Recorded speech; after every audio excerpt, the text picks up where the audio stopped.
How did Jamin Leather get started? Well, Jamin Leather's been around since 1979, but that's when we registered the business. And actually, I was the one that started it that long ago. What happened was in 1975, me at the age of 15, obviously now you can tell how old I am. At the age of 15 in 1975, I went to my father, who was laying on the couch, half sleeping, and I said, Dad, I need a belt to hold my pants up. And he opened one eye. He said, no, make your own. And I looked at him like, so then I went to my mother and I said, what the hell is he talking about? So the next couple of days, when the weekend came around, he took me to the Tandy Leather Company.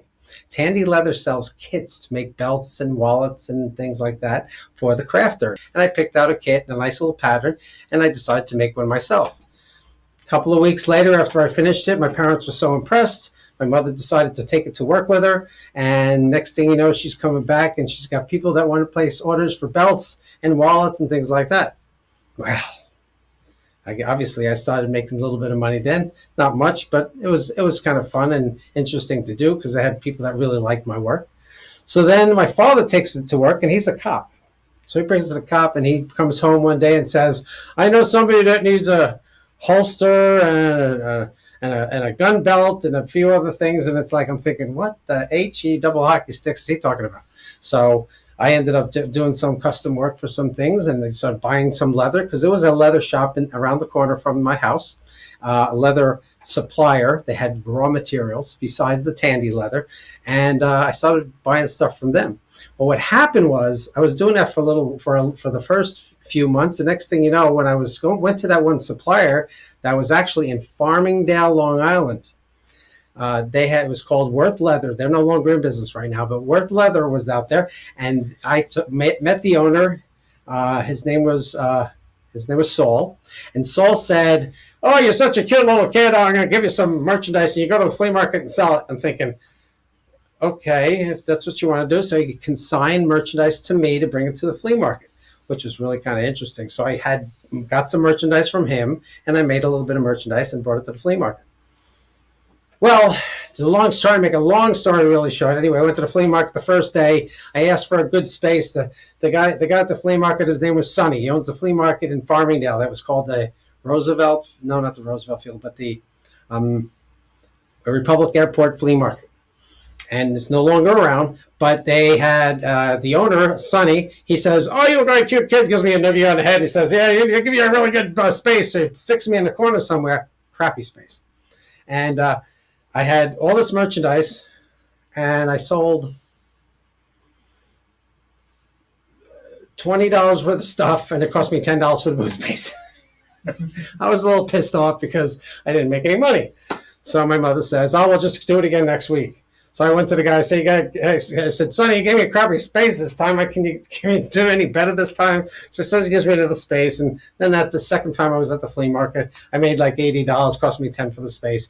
And I started seeing a little bit of change. Now we're talking, that was 1975.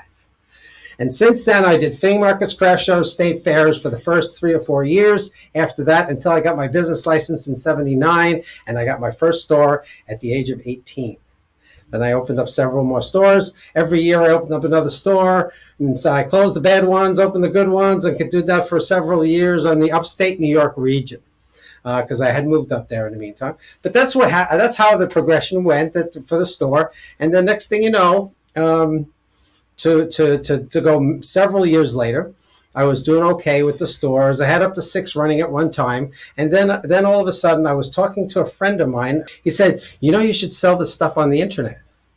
And I looked at him like, "What's the internet?" Well, you might say it was history from there. He was a programmer and a computer whiz that fixed a lot of computers, and he knew some programming language. So he taught me HTML. I learned it within a few months. He told me how to steal everybody else's HTML and start making my own websites. So I did my own website. I had up to 90 pages in the first 2 months of being in business. Why? Because 2 years prior, I did my first print catalog. Didn't do any business, but I had my first print catalog. That means I had product, I had inventory, I had the product pictures and descriptions, and also software to help me sell things. So I was all in the right positioning to be on the internet to sell because I had all the right equipment to start. So that was in 1995. I started on the internet. 2 years later, we had a store in upstate New York in a mall, and I was doing well. And the mall manager came to me and said, "We're going to move you down the hallway, about 500 feet down the hallway." You're freaking kidding me.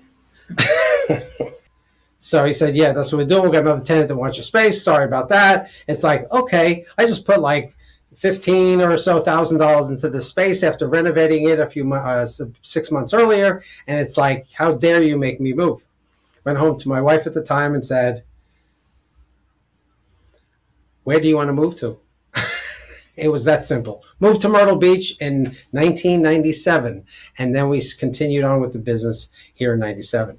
We had a store in downtown Myrtle Beach, moved to 501 for about 9 years. Then we moved to Surfside for about 5 years, and now we're on Bypass 17 near the Myrtle Beach Airport. We've been here for 27 years, is it now? So far, we've been in Myrtle Beach. We're doing very well. We have a great store on the Highway 17 bypass, and that's what we're doing now. So that's basically how the transition of Jamin Leather started in the beginning. Go to jaminleather.com/franchise. You get all the answers that you need about the franchise. So you want to check us out. It's a great option for you to consider as a franchise.